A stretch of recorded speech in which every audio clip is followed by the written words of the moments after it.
प्रीटेक्टिक phase diagram. तो यहाँ पे आप देख सकते हैं प्रीटेक्टिव फेज डायग्राम में such a phase diagram is obtained when the melting points of two components differ. तो यहाँ पे क्लियरिफाई कर दिया गया है कि such a phase diagram is obtained when the melting points of two components differ too much from each other and the gold lead system is an example। तो हमने गोल्ड और लेड सिस्टम हमने example लिए हैं और इसकी वजह से हम लोग समझेंगे कि क्या किस तरह से प्रिडिक्टेड फेज डायग्राम बनता है और क्या क्या कंपोजिशन रहता है और क्या हमारा पर्टिकुलर टेम्परेचर रहता है। तो जैसे कि यहाँ पे स्टेटमेंट है कि such a phase diagram is obtained when the melting points of two components differ too much from each other और the gold lead system is an example. Here the melting points of golds and leads are 1063 and 327 degree Celsius। यानी gold का कितना है 1063 degree Celsius and 327 degree Celsius respectively. Thus a vast difference of 73 degree Celsius exist। तो another example is of silver और platinum की बात करते तो another example is that of silver Ag and platinum Pt system whose phase diagram is, यहाँ पे हम देखेंगे यहाँ पे डायग्राम फेज डायग्राम। और the difference in melting points of platinum 1769 degree Celsius and silver 961 degree Celsius is more than 800 degree Celsius. Various solid phases to phase regions and liquid phases are shown. यहाँ पे हम diagram अगर हम लोग यहाँ पे देखते हैं तो this one is the diagram और इस डायग्राम में आप यहाँ पर देख सकते हो कि आपका यहाँ पर पर्टिकुलर टेम्परेचर है and this one is the compositions. और यहाँ पे आप देख सकते हो कि ए से बी, बी से सी, यहाँ पे आपको एक लाइन मिल रही है जो कि यहाँ पर टीपी यानी आपका प्रेडिक्टेड टेम्परेचर यहाँ पे कहलाएगा एक्चुअली।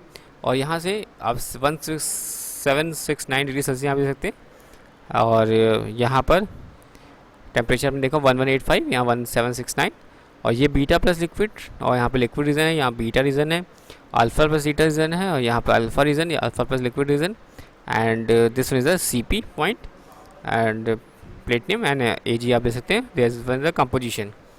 तो this one is a binary AgPT phase diagram showing the phases and predicted temperatures and predicted composition आपको यहाँ पे दिखाई दे रहा है।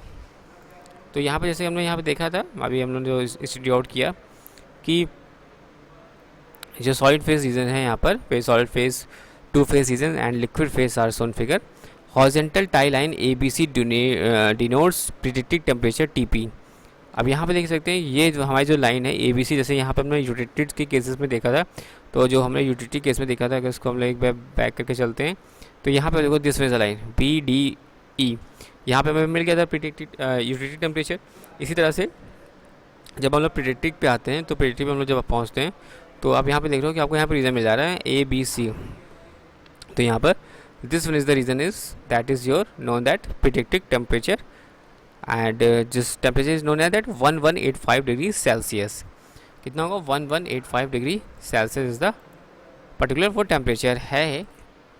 तो दैट इज़ योर ये हॉरिजॉन्टल टाई लाइन है ABC denotes the predicted temperature TP। अब यहाँ पे डिनोटेशन आप याद रखिएगा टी और पी से हो रहा है TP जिसका टेम्परेचर 1185 डिग्री सेल्सियस है एंड द कंपोजिशन CP यहाँ पे जो प्रिडिक्टिव के लिए यूज़ करेंगे वो C और P यूज़ करेंगे at the point B is called predictive composition.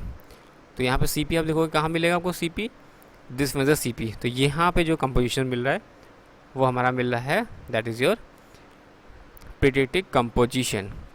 At this point the solid liquid phase beta plus liquid transform to a single solid phase alpha on cooling and vice versa. The degree of freedom is 0 here so the predicted reaction is an invariant reaction and follows that is your beta plus L phases, that is a cooling and heating alpha phase। तो direct phase boundaries are named in a similar manner as described for the eutectic phase diagram। तो अब हम लोग आते हैं यहाँ पर that is your predictoid phase diagram। तो such a phase diagrams involves transformation of two solid phases into a different solid phase on cooling and vice versa, contrary of predicted reactions where solid liquid phase beta plus L change to another solid phase alpha। Here solid phase change to another solid phase, it is given by तो क्या reaction हो जाएगी predicted phase diagram की, that is your gamma plus beta, that is your gamma plus beta solid phase cooling on heating, that is your alpha solid phase, यानी gamma plus beta solid phase जो हो रहा है वो हमारा alpha solid phase में change हो रहा है, that is your predicted toroid phase diagram. Such phase diagrams involve transformation of two solid phase into a different solid phase on cooling and vice versa, or contrary of predicted reactions where a solid liquid phase beta plus L changes to another solid phase alpha.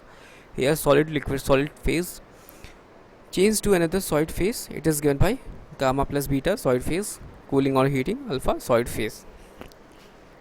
Next बात करते हैं micro structural changes की। तो micro structure changes की देखते हैं हम लोग। तो refer to phase diagram on preceding articles, liquid phase first change to the solid liquid phase and finally to solid phase during cooling. If variation in the rate of cooling is slow to fast, say 200 degrees Celsius per hour to 200 degrees Celsius per second, different microstructures will develop.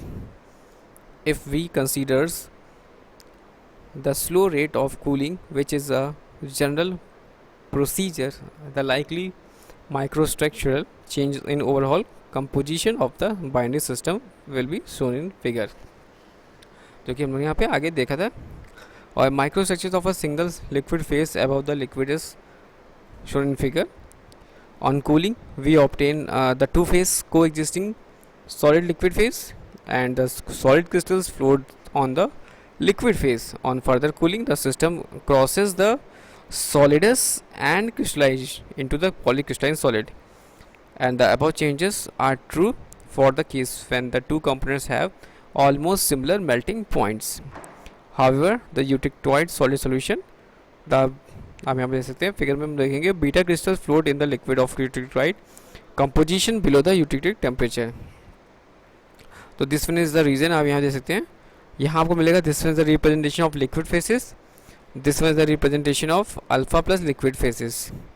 यहाँ पे alpha दे सकते हैं, यहाँ पर liquid दे सकते हैं। फिर यूटिक्टॉइड reaction के केसेस में क्या हो जाएगा, हम लोग यहाँ पर इसको रिप्रेजेंट करेंगे बीटा से, और सॉलिड फेज के रीजन में आपको यहाँ से दे सकते हैं। माइक्रो स्ट्रक्चर लेवल पर this one is the diagram, यानी A B C D E, liquid phase, alpha plus liquid phase, eutectic solution and solid phase and microstructure. तो जैसे ही बताया आपको अभी कि जो यूटिलिटी कंपोजिशन होता है lead and SN alloy of solidification, the alpha crystals are embedded in the eutectic matrix and the compositional adjustment are brought by the atoms moving across the liquid crystal boundary. Such adjustments are a rare phenomenon in solid due to the slow atomic movements, and this induces inhomogeneity in composition that is called coring. क्या कहलाएगा, coring. In cubic crystal, the preferential grow across along 100 directions. During this initial solidification, a tree-like structure develops. This is the called dendritic structure. तो यहाँ पे आप देख सकते हो this one is the dendritic structure.